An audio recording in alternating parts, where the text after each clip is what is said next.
Tahu gimana tuh Minda? Seberapa dekat kamu sama mama? Sama utinya. Seberapa dekat kamu sama mama ditanya? Sini bentar. Gabung ya sini Minda. Sheila tadi udah pulang karena dia lagi sakit. Tapi Sheila juga cukup dekat sama mama, walaupun nggak sedekat Minda karena Minda lebih sering ketemu. Aku deket banget sih, udah itu mamaku. Bahkan kalau aku dulu ribut sama dia pasti yang dibelain aku. Bos apa bos? Betul. Betul. Tapi kalau ribut juga mamanya dia belain saya. Emang harusnya. Tapi aku deket banget sih, dan harusnya weekend ini aku janjian mau ketemu sama mama, mau curhat-curhatan. Jadi kita biasanya nangis bareng, ketawa bareng, gosip bareng, makan bareng gitu. Gitu, pokoknya Minda deket banget karena kan rumahnya juga deket. Kan rumah saya Waktu yang sejauh juga deket. iya dari waktu rumahnya jauh, waktu mama masih di Bekasi juga deket juga, sering cerita-cerita dan lain-lain. Apalagi sekarang mama tinggal dekat rumah saya, yang rumah saya sama rumah Minda dekat gitu, jadi makin dekat. Jangan yang macam-macam ya. Saga sama Sigra dengar kabar Uti meninggal pada saat gimana mungkin. Kalau si Indra nggak tahu ya, karena dia kan belum paham ya. Kalau Saga sedih.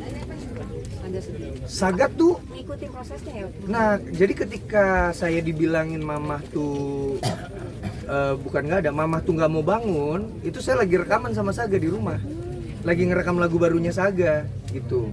Dan makanya saya langsung kabur, Saga ngikutin, kenapa Manji, kenapa, Uti kenapa.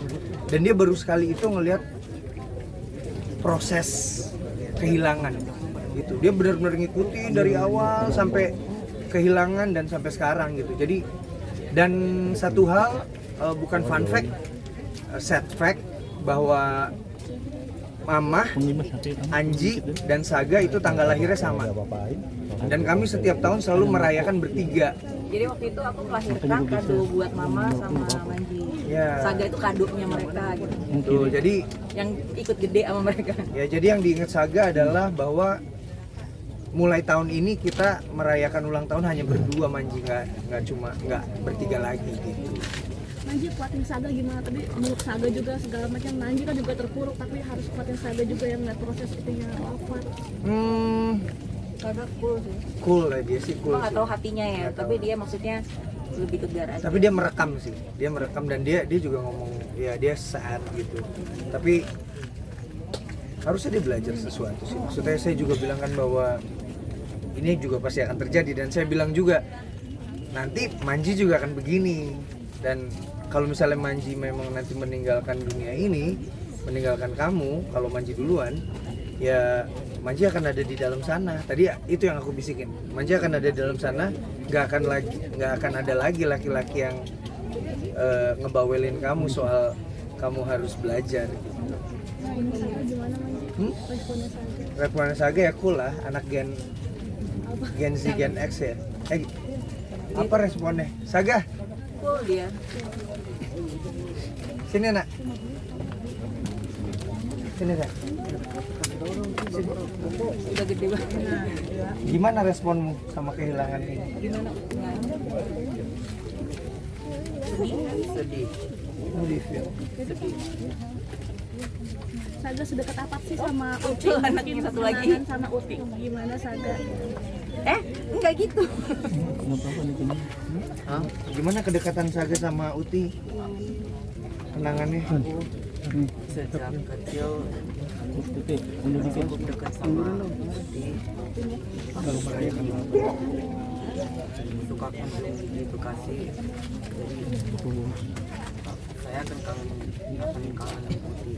Suka dipijitin ya. Dan kemarin ketika Uti meninggal tuh Ada Saga. lagi rekaman ya Nay? Lagi rekaman lagu barumu ya? Itu. Oke. Lagi maju mungkin Terakhir? kenapa akhirnya makamnya ditumpuk, mungkin memang ada permintaan dari beliau atau seperti apa? Oh ya, untuk soal makam kenapa digabungin sama Bapak, karena memang itu permintaan beliau.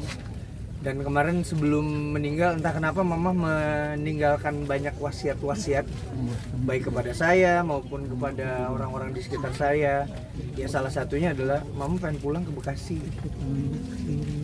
Ya kan karena Mama kan sebenarnya dekat sama banyak ibu-ibu yang ada di Bekasi ya, karena udah Ya dari tahun 85 kan kami tinggal di Bekasi kan, mama baru 3 bulan ini sama saya di Cibubur. Jadi mungkin mama pengen silaturahmi karena belum halal bihalal lebaran gitu, tapi ternyata silaturahminya dengan cara yang berbeda.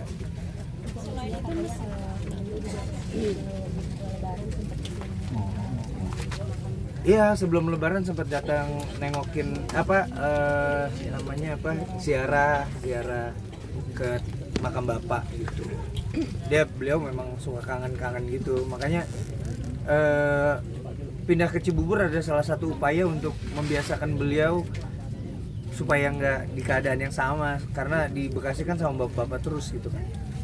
Tadi juga sempat ngomong bahwa ada salah satu hal yang diusahakan oleh Oh iya, memang itu saya nggak tahu persis ceritanya, tapi mungkin ada bapak-bapak dari DKM yang bisa mengkonfirmasi. Maksudnya memang dulu tuh masjid tuh pernah bukan dihancurin, dirobohin. Terus entah modal dari mana, modal keyakinan bapak gitu, almarhum bapak, dan dikuatkan sama mama juga bahwa bisa nih kita bikin masjid baru gitu. Bukan dari uang kami ya, bukan. Tapi maksudnya bersama warga mengusahakan untuk memiliki masjid baru yang lebih bagus, dan alhamdulillah Miftahul Jannah jadi berdiri gitu. Oke.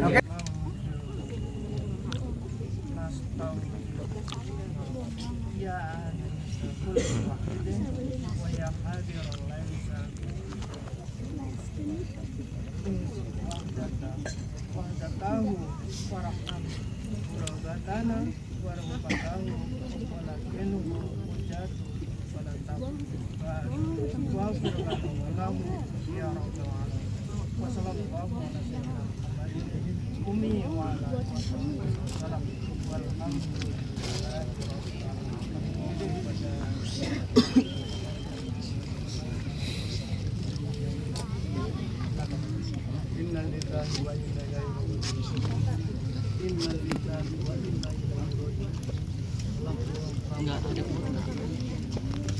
memori lagi. Enggak ada buka. Sama-sama kita baca surat Al-Fatihah. Al-Fatihah.